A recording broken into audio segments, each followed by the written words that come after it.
So my name is Alexander Demetrius, and I am a writer and motivational speaker. And I hail from San Antonio, Texas, and I've authored a book entitled The Reward of Not Knowing, A Hero's Inward Journey. And the basic idea behind my writing is steeped in the work of Joseph Campbell, who during his lifetime was one of the foremost authorities on global mythology. And through studying the symbols, he recognized very soon that there was a similar narrative in civilizations completely unrelated to one another. When it came to the sequence of events that a would-be hero or heroine undergoes, crossing a threshold into the unknown. I got interested in symbolism as a child because I grew up with a mother with multiple personality disorder. And through my mother's own hardships and illness, she was motivated to seek out her own cure. So she introduced me to several modalities of religion and psychology and philosophy and metaphysics from a very young age. And she also came across, by chance, this series called The Power of Myth with Bill Moyers, featuring the distinguished guest Joseph Campbell, who during his lifetime taught at Sarah Lawrence College for 38 years. He taught comparative religion. And so through the works of Joseph Campbell, Carl Jung, and Sigmund Freud, I also recognized very keenly that the symbols are guides that are guiding all of us to something that is deeply mysterious and yet exciting in each and every single one of us. So you could say that life may not have a singular purpose, because look at all the different purposes all over the lot, in the plant world and animal world. But you could say that each incarnation has a potentiality within it.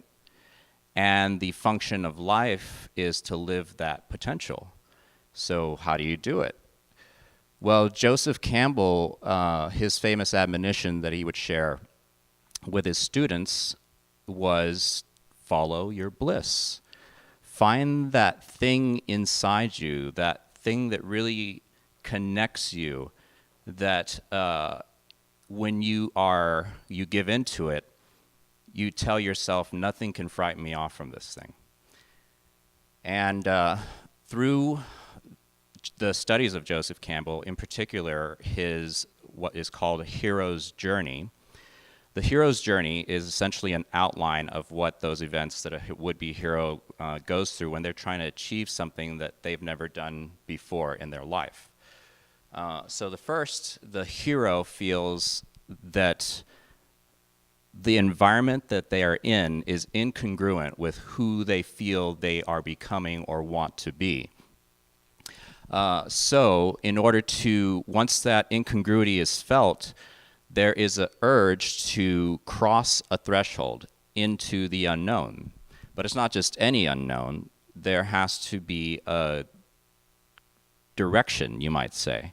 And so the best way to find that direction is to follow your bliss. And the way to find out what your bliss is you must have a room or a certain hour of day where you don't know what was in the newspapers that day.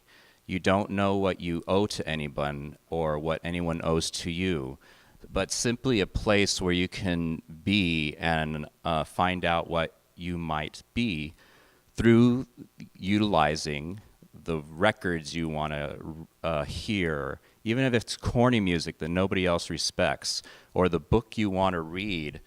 Get it done and find a place in which to do that.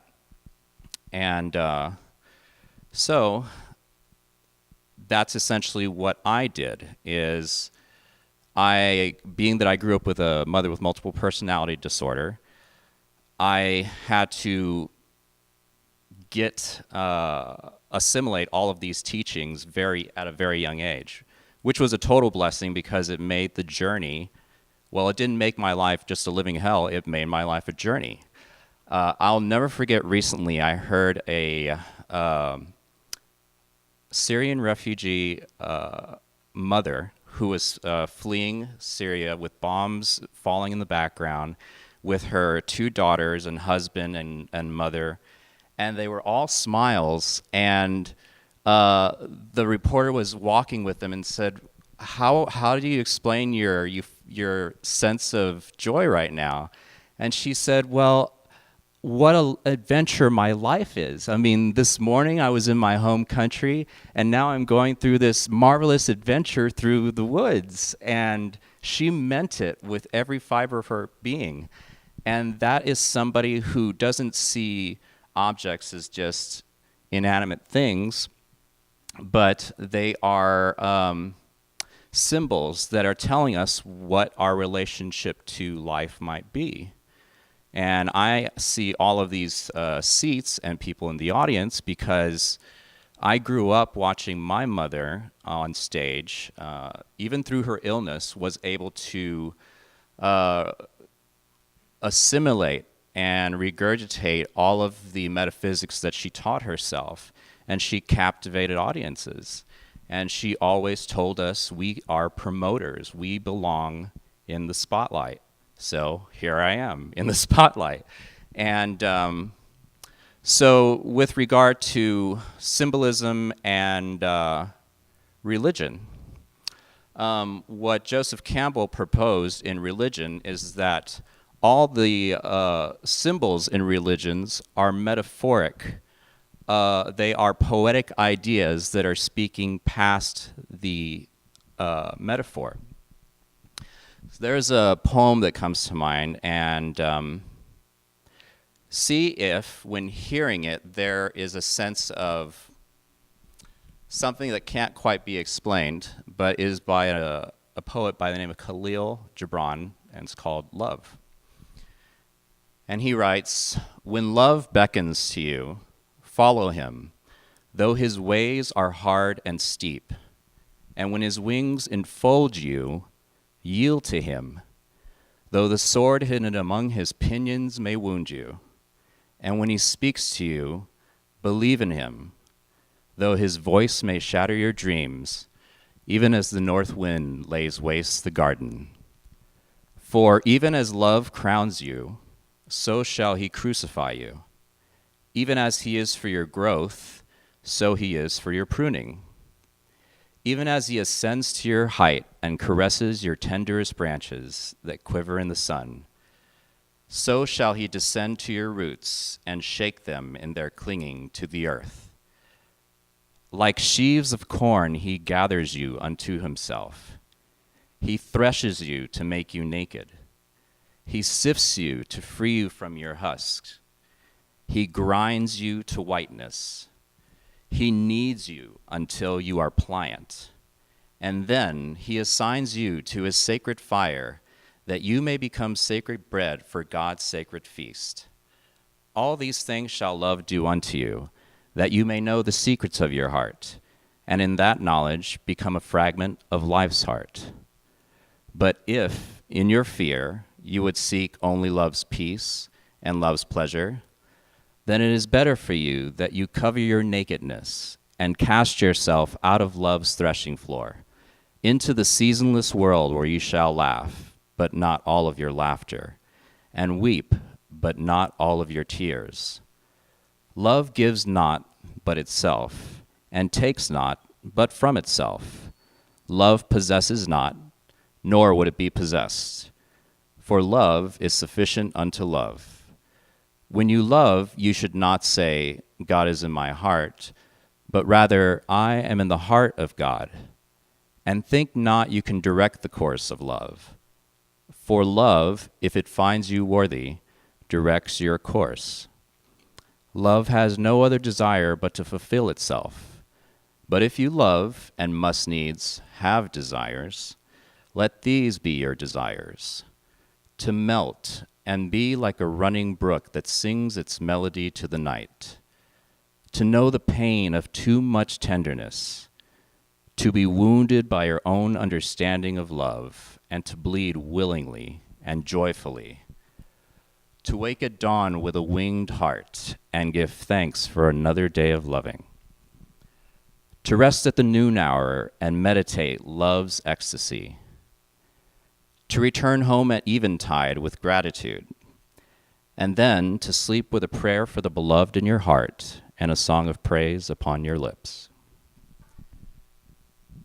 So see if there were moments when you had a aha, or that something that can't be explained, and that essentially is what you might call an audio version of a symbol. And many of you may have heard the term Om before. In Sanskrit, it's transliterated as O-M, but it's also spelled A-U-M, and it is what is known as the four-element sound. There is the sound Ah, which starts at the back of the throat, and U, the sound masses move forward into the mouth, and then it closes at the lips. And when you have pronounced this properly, Om, all the vowel sounds are pronounced, and consonants are simply regarded as interruptions of Om. Just like we are all fragments of the one image. And so through symbolism, Dali was able to penetrate that sense in ourselves by focusing his talent on surrealism. And that is to say that his interest and his art came from within the realm of the unconscious and subconscious. And this particular piece right here, what the fish represents is that ever-presence that's always in the unconscious. Noah didn't have to take fish into the ark. They were always in the realm of the unconscious. And water, through symbolism, represents the unconscious. And the fish within the water represents the dynamic in our lives, that mystery that we don't really know what it is until we dive into the unconscious and meet it head on. And the tigers, that's right out of Freud. That is what we fear, because we tend to fear that which we don't know. And it's pouncing on this individual who's laid out before. I mean, this is right out of Freud and Jung. And so I got connected with Dali's work when I once lived on Oahu. And I would just learn to surf, and I would take a walk down Waikiki, and I came across this art gallery, and there was this piece that really impressed me. And I would visit with this piece, and it was by Dali. It was a lithograph. The symbols within that particular piece really spoke to something that I cannot explain. But it was a definite, this means something to me. So if you look at the piece, I'll try and reenact it, but there is an angel of death who is guiding, you might say, this royal towards this very large foot. Dali was very big into drawing legs, as you can see from this elephant, because the symbolism in legs is we're all being guided to the next leg of our journey. And that happens when we set aside the fear of what might happen in the future, or the loss of, regret. And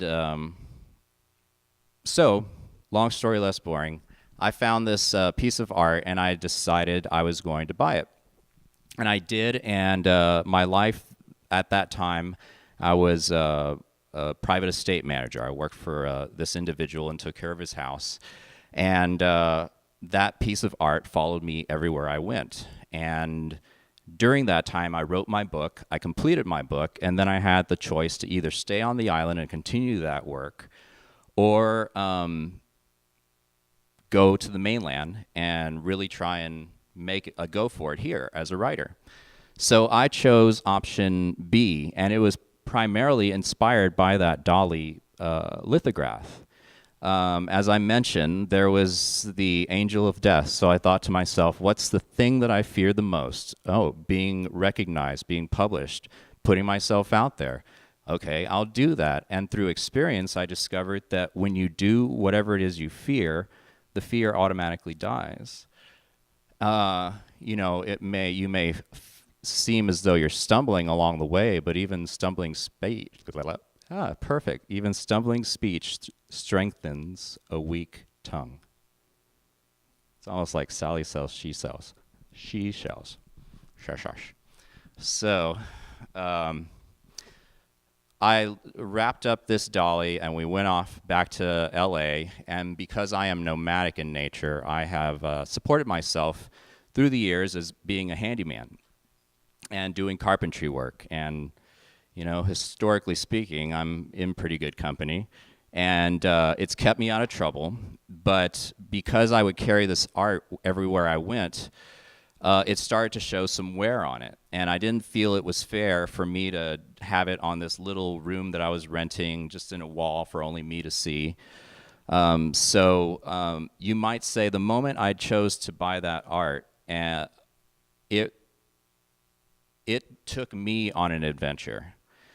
And people would always come by and ask, oh, what's the meaning of it? What does it mean to you? And I would give them this just from shooting off the hip interpretation that, oh, it means we're all being led to the next leg of our adventure in our lives, and to not fear death, because death is already taken care of. In fact, death is in my interpretation, has always been my best friend.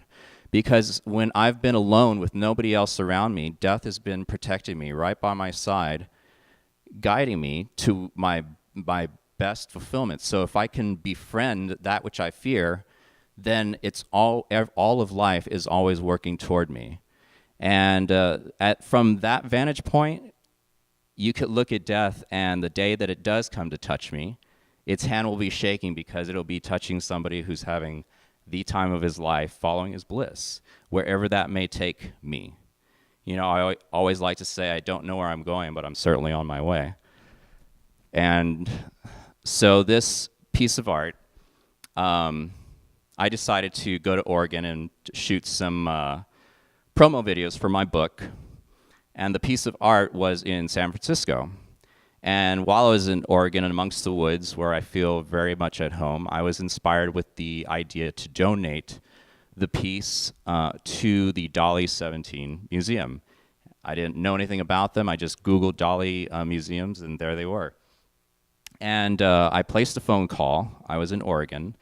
They're in Monterey. And I got to speak with Katya. And she immediately told me about this surrealist event after I told her that, hey, I would like to donate this piece to the museum. And she says, funny, because with your permission, would like to auction it off, and the proceeds go to the Monterey Zoo and rescue. And of course, who doesn't want to help animals? And that's giving yourself to something bigger than yourself or other than yourself is truly the mark of the hero's journey. So she said the event was on a Saturday, I believe, and I was in Oregon on Thursday. So she said if I could get it to her before Saturday, it would be game on. And so immediately I knew this piece had a home. I was excited to be a guest at this event that just happened out of thin air, and I was inspired to do it. Follow your bliss, follow these symbols. Everything is always talking to you, and that phone call to Katya and that museum was not an accident. And so I drove down from Oregon to San Francisco, picked up the piece, and then drove through the night and made it to Monterey and a day before. And it was a fantastic event. And you might say that that Dali piece that I bought, amongst many others in Hawaii, always knew where its home would be. And it needed somebody who would take it on the adventure of its lifetime to find its way home. And because I volunteered to anchor myself to that work of art, I then went on an adventure to discover who I was and what I wanted to do. And subsequently, as a gesture of gratitude for me just giving to something other than myself, as I mentioned, I now have been bestowed with the gift of speaking before all of you. And all of you. I cannot leave out, if anyone notices, this phone right here. I started this thing on Facebook where I call myself a road dog because I'm always on the road. And that's basically my business model. I go where I find work as a handyman, pay Caesar what he needs, and then keep promoting myself. And that way I've unshackled myself from, you might say, the constraints of a regular 9-to-5, which just doesn't fit. And so if you look in your own lives, there are clues all around you that are themes that show up. Maybe it's a number that keeps repeating itself. But the middle sound in Om, U, is considered the realm of dream state. So in your dreams, even though you appear separate than your dream, you're a part of yourself of which your consciousness is unaware, has composed the dream. So you and your dream are essentially one. And so in waking consciousness, out of the dream state, and the state in which most of us here are in right now, though you and I appear to be separate, we are fundamentally one. So you can take, for example, someone who's never seen white light before, but has only seen the rainbow, could not conceive of white light. But if you put the 7 colors of the rainbow onto a disc, and the disc is made to spin, then the white light is revealed because the colors have combined and the many have become the one. And in certain religious disciplines, that's how the one plays through the many. You and I are in some sense one. And you can think of it this way. You can ask yourself, am I the bulb that carries the light? Or am I the light of which the bulb is just the vehicle? And this body is a vehicle of light. And just like any vehicle, you could say with age, there goes the bumper, there goes the fender, but it's expectable. And then one day the whole thing drops off and consciousness rejoins consciousness. So again, through symbolism, we're always being reminded of our connection to one another. I'll share a story about Iblis, which is the Muslim name for Satan. So why was Satan kicked out of heaven? Well, the standard story is that when God created the angels, he told them to bow to none other than himself. Then God created man, whom he regarded as a higher form than the angels, and told the angels to bow to man. And Satan would not bow to man. And this is interpreted through the Christian interpretation as the egotism of Satan. He would not bow to man. But in the Persian view, Iblis could not bow to man because of his love for God. He could only bow to God. And so God says, get out of my sight. Now, the worst of the pains of hell, insofar as hell has been described, even in my own experience, is the absence of your beloved. And so how does Iblis sustain the nightmarish situation in hell? It is through the memory of the echo of God's voice when God said, go to hell. And it's certainly true in life that the greatest hell one can know is being separated from the one they love. And so this, because Dali came into my life and because I had a background with Joseph Campbell and his study of symbols and mythology, my life turned from just ordinary 9-to-5 mundane to a full-on adventure. And that is essentially the, you might say, purpose that I've given myself to, is to speak to many through the various forms of communication and inspire through my own story the awakening of and the beginning of your own journey, to find out what it is you truly came here to do. You know, sometimes in the society we have a whole lot of reasons to have 2 cars or a certain amount of income and whatnot, but you know, a lot of times these can be distractions by really avoiding the question of why am I really here? What's it all about? And so how am I doing on time, by the way? Good? All right. So is an illusion, just like Dali. Thank you so much for saying that, which brings me to the wet watches. I'm sure everyone's familiar with Dali's work with the watches that are just seemingly melting over tree limbs and platforms and whatnot. And that, again, is what time feels like in the realm of the unconscious. It's just fluid. So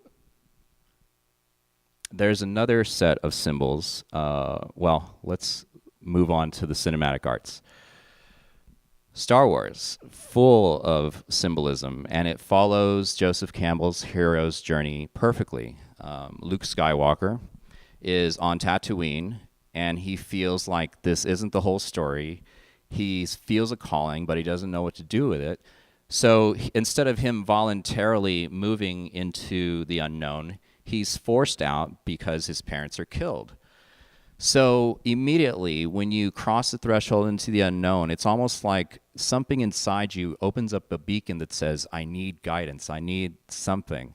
So you'll start crossing paths with people who are related to the field that you want to explore and you're guiding your life in. These will be your Obi-Wan Kenobis and Yodas that come into your life. And through their training and influence, they help evoke qualities that were peculiar to even yourself, that you didn't even know you had the capacity to do.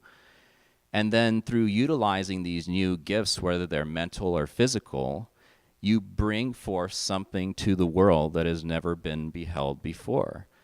And so when Luke Skywalker learns the ways of the Force through the disciplines of the Force and is tempted by the dark side, just like the Buddha underwent 3 temptations and Christ underwent 3 temptations. These are, again, you might say that Luke Skywalker, Luke, again, is a Greek name. And if you read your 4 Gospels, the only one with the virgin birth in it is the one of Luke. And so symbolically, this is suggestive, but the virgin birth is symbolic of a spiritual birth. It's the death of animal man and the birth of spiritual man out of that animal man. So to clarify the point, there are these sequence of energy centers in the body called chakras. And these are symbols that represent planes of consciousness and fields of experience potential within the human spirit. So the first three chakras are contained in the pelvic basin, and they are concerned with, you might say, health, wealth, and progeny. One is sheer clinging on to life. The other is interpreting the world through sexual means. Freud is very big in that. And the third is the smashing and trashing and conquering of others, winning your place in the world, competing. And when you get to the fourth chakra, the chakra at the heart, you know, it's said that Jesus wore his heart on his sleeve. Well, the sleeve is at the heart chakra. And it's said that the Buddha was born from his mother's side. Well, symbolically, he was born from his mother's side, which is at the level of the heart. And when you reach the level of the heart chakra, these lower concerns, the first three chakras that we share with the animal kingdom, are then set aside, and unlike animals, we have the ability to awaken to compassion. And that is to seeing the other and knowing that they and I are in some sense one. Everything is symbolic. That's why dreams are symbolic. They are symbols that our subconscious is creating. All those characters are essentially different aspects of ourselves. All of them are being projected from you. And they are clues to what the subconscious is trying to tell you through these symbols that, hey, this is a guidepost towards the light. Go this way.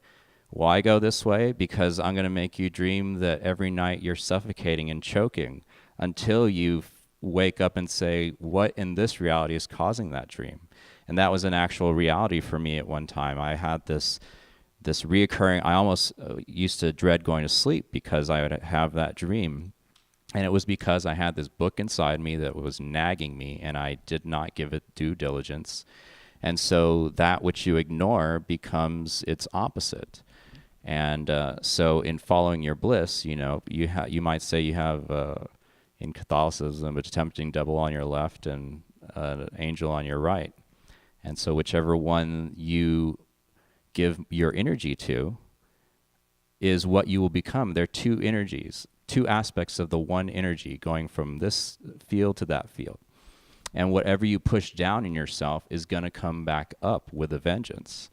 And that's where in my early 20s and even 30s, I started feeling like all of this anger with the world and with myself, because I didn't know how to take any accountability for myself.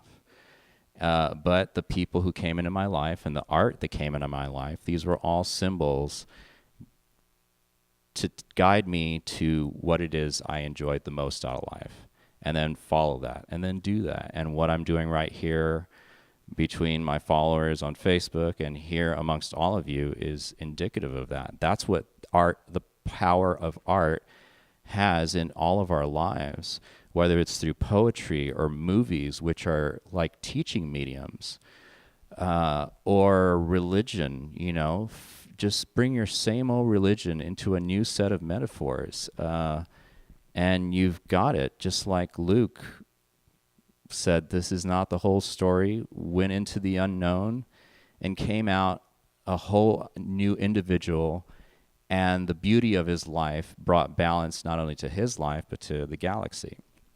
And that's essentially what I have discovered through art, is whatever art speaks to you, whether it's the music you love or the pieces that just grab your attention, or the religion that just harmonizes with all the things that you consider ideal and that you're perhaps open to other venues. All of these are forms of symbols that you just need to find out which ones resonate with you. I have a friend who always says, there's an ass for every seat, so find your seat and sit your ass in it. And that's what symbolism does. When you know, the Native Americans, they had a living relationship with their environment. You know, they would say that the Rivers are our brothers. They carry our canoes and they feed our children. So there's this very I-thou relationship. You know, you can feel the psychology in your mind change when you address somebody as a brother or a sister, as opposed to just a person or an object. And when you see that everything is really a symbol that is telling you something about your life, all of you are symbols to me that is telling me something about my life. And me standing up here saying all of this to you is, I know, somehow connecting to many or all or some out there, because we are all connected in some way. Just like that Dali piece found its way back to this home, and it brought me here and attracted all of you here within the sound of my voice, because there's something that perhaps tonight you will hear for the first time that might just spark a whole new adventure in your life.